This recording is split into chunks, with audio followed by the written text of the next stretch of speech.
കാലാവസ്ഥ വൻ വെല്ലുവിളി ഉയർത്തുന്നതോടെ അർജുന് വേണ്ടിയുള്ള തിരച്ചിൽ കടുത്ത പ്രതിസന്ധിയിലായിരിക്കുകയാണ്. പ്രദേശത്ത് കനത്ത മഴ കൂടിയുള്ള പശ്ചാത്തലം പ്രതിസന്ധി വർദ്ധിപ്പിക്കുകയും ചെയ്യുന്നു. അതേസമയം രക്ഷാപ്രവർത്തകർ ഇപ്പോൾ നേരിടുന്ന വെല്ലുവിളി അർജുൻ്റെ കുടുംബവും മനസ്സിലാക്കിയിട്ടുണ്ട്. കാലാവസ്ഥ വെല്ലുവിളി മനസ്സിലാക്കുന്നുവെന്ന് അർജുൻ്റെ സഹോദരി ഭർത്താവ് ജിതിൻ പറഞ്ഞു. അർജുനായുള്ള തെരച്ചിലിനിടെ മറ്റൊരു ജീവൻ അപകടത്തിലാകരുതെന്ന് അദ്ദേഹം പറഞ്ഞു. ജിതിൻ ഷിരൂരിലാണ് ഉള്ളത്. ഇന്നലെ രാത്രി മുതൽ തന്നെ ഇവിടെ നല്ല മഴയാണ്. ഇന്നെങ്കിലും അടിയൊഴുക്ക് കുറഞ്ഞ് അവർക്ക് പുഴയിലിറങ്ങാൻ കഴിയുമെന്ന് കരുതുന്നു. മാധ്യമങ്ങൾക്ക് എന്ത് വിവരം കിട്ടുന്നോ അതൊക്കെ തന്നെയേ നമുക്കും ലഭിക്കുന്നുള്ളൂ. വീട്ടിൽ വിളിച്ച് കാലാവസ്ഥയെക്കുറിച്ചൊക്കെ പറഞ്ഞ് മനസ്സിലാക്കിയിട്ടുണ്ട്. നമ്മുടെ അർജുന് വേണ്ടി മറ്റൊരു ജീവൻ ബലി കൊടുക്കാൻ ഞങ്ങൾ തയ്യാറല്ല, ജിതിൻ പറഞ്ഞു. ഇപ്പോഴത്തെ സാഹചര്യത്തിൽ ഇനിയും ദൗത്യവുമായി മുന്നോട്ട് പോകണോ എന്ന ആലോചന തുടങ്ങിയിട്ടുണ്ട്. ജീവൻ നഷ്ടപ്പെടുന്ന അവസ്ഥയിലുള്ള രക്ഷാപ്രവർത്തനം വേണ്ടെന്ന് ദൗത്യസംഘാംഗങ്ങൾക്ക് നിർദ്ദേശം ലഭിച്ചിട്ടുണ്ട്. തിരച്ചിലിന് നേതൃത്വം നൽകുന്ന റിട്ടയർഡ് മേജർ ജനറൽ ഇന്ദ്രബാലനെ ഇന്നലെ അടിയന്തരമായി ഡൽഹിയിലേക്ക് വിളിപ്പിച്ചിട്ടുണ്ട്. അതേസമയം സോഷ്യൽ മീഡിയയിൽ നടക്കുന്ന അപവാദ പ്രചാരണത്തിനെതിരെ അർജുൻ്റെ കുടുംബം കഴിഞ്ഞ ദിവസം പരാതി നൽകിയിരുന്നു. മാധ്യമപ്രവർത്തകരോട് പറഞ്ഞ ചില വാക്കുകൾ എഡിറ്റ് ചെയ്ത് ദുർവ്യാഖ്യാനത്തോടെ പ്രചരിപ്പിക്കുന്നു. അർജുൻ്റെ അമ്മയുടെയും സഹോദരിയുടെയും ശബ്ദം എഡിറ്റ് ചെയ്ത് വീഡിയോയിൽ തിരികെ കയറ്റിയെന്നും പരാതിയിലുണ്ട്. സംഭവത്തിൽ സൈബർ പോലീസ് അന്വേഷണം നടത്തിവരികയാണ്.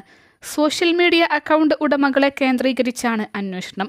ചില യൂട്യൂബ് ചാനലുകൾ അധിക്ഷേപകരമായ വാർത്തകൾ നൽകിയിരുന്നു. അർജുനെ കണ്ടെത്താൻ സൈന്യം രക്ഷാപ്രവർത്തനത്തിന് ഇറങ്ങിയ ദിവസം കുടുംബം നടത്തിയ പരാമർശത്തെ ചൊല്ലിയാണ് അപവാദ പ്രചാരണം നടത്തിയത്. തെരച്ചിൽ സംബന്ധിച്ച് കുടുംബം വിഷമങ്ങളും ആശങ്കകളും പങ്കുവച്ചിരുന്നു. ഇതിൽ അർജുൻ്റെ അമ്മയുടെയും സഹോദരിയുടെയും ശബ്ദം എഡിറ്റ് ചെയ്താണ് വ്യാജ വീഡിയോകൾ പ്രചരിപ്പിച്ചത്. അതിനിടെ അർജുൻ്റെ കുടുംബത്തിന് 1 കോടി രൂപ നഷ്ടപരിഹാരം നൽകാൻ ദേശീയപാത നിർമ്മാണ കമ്പനി തയ്യാറാകണമെന്ന് കർണാടക ബ്രഹ്മശ്രീ നാരായണഗുരു പീഠം മഠാധിപതിയും ആര്യ എഡിഗ രാഷ്ട്രീയ മഹാമണ്ഡലി അഖിലേന്ത്യാ പ്രസിഡന്റുമായ സ്വാമി പ്രണവാനന്ദ ആവശ്യപ്പെട്ടു. ദേശീയപാത നിർമ്മാണത്തിൽ പാലിക്കേണ്ട മാനദണ്ഡങ്ങൾ ലംഘിച്ചതാണ് കുന്നിടിച്ചിലിന് കാരണമായത്. കമ്പനിയെ ബ്ലാക്ക് ലിസ്റ്റിൽ ഉൾപ്പെടുത്തണം. കമ്പനിക്കെതിരെ സുപ്രീം കോടതിയിൽ പരാതി നൽകും. കേന്ദ്രമന്ത്രി നിതിൻ ഗഡ്കരിയുടെ ശ്രദ്ധയിൽപ്പെടുത്തും. അർജുനു വേണ്ടി കർണാടകയിൽ എത്തിയ മാധ്യമപ്രവർത്തകരെയും രക്ഷാപ്രവർത്തകരെയും ആഗസ്റ്റ് 25-ന് കർണാടകയിലെ മഠത്തിൽ ആദരിക്കുമെന്നും അദ്ദേഹം പറഞ്ഞു. അതിനിടെ മന്ത്രിമാരായ മുഹമ്മദ് റിയാസും AK ശശീന്ദ്രനും ഇന്ന് ഉച്ചയോടെ ഷിരൂരിലെത്തി. സാധ്യമായതെല്ലാം ചെയ്യുമെന്ന് മുഹമ്മദ് റിയാസ് പ്രതികരിച്ചു.